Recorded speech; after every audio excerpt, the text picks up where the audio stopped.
I mentioned my brother's 21. We have a big age difference, 13 years. And I've realized looking back at it that the woman that raised me and the woman that raised my brother, two very different women. I was raised in the 90s. I was raised on Hot Pockets and Jerry Springer. That's what I was raised on. I would come home from school, there'd be a Hot Pocket waiting there, and Jerry Springer would be on, and she'd make me watch it with her.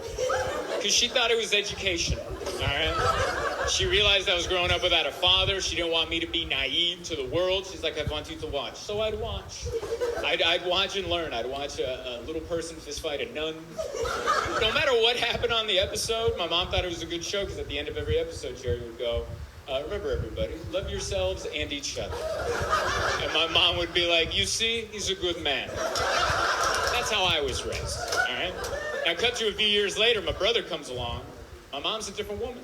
You know, no more Hot Pockets in the house. She's health conscious. Now there's kale, and she bought that juicer from the guy with the eyebrows. And no more Jerry Springer. Now she's watching Oprah and Dr. Phil, Dr. Oz. And whatever they're selling, she's buying. Like, I don't know if you guys remember, but like 10 years ago, people stopped using deodorant for a minute because they said deodorant might cause cancer. So instead, people started using a holistic rock. It was just a rock. It did nothing, and you rubbed it under your pits, and your close family and friends had to lie to you. That's what it was.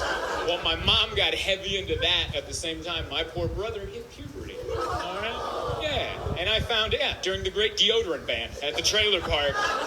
And I found out while we were at the movies. Our thing was to watch the Marvel's movies. So we're sitting there, and I'm just sitting there going, it smells like sweet death in here. What is that? You guys remember being 12? That's the smelliest you've ever been in your life. Everyone smells like an onion patch at that age.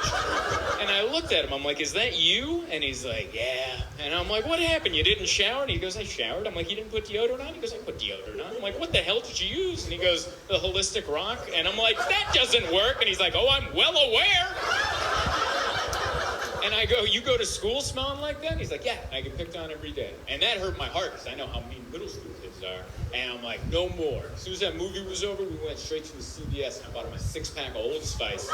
And we had to smuggle it into my mother's house like it was marijuana.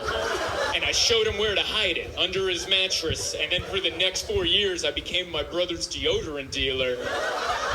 Where he would just text me, I'm out. And I'm like, I'm on it. And I would just show up with deodorant in a dirty brown bag and throw it through his window as I waved to my mother on the way out. That's the kind of family I want to raise, you know? My mom and I never told my brother about his parakeets. My brother and I never told her about the deodorant. I have no idea what they're keeping from me. And we're all happy. Thanksgiving now is smooth. If we do catch each other's eye, we just go, right there.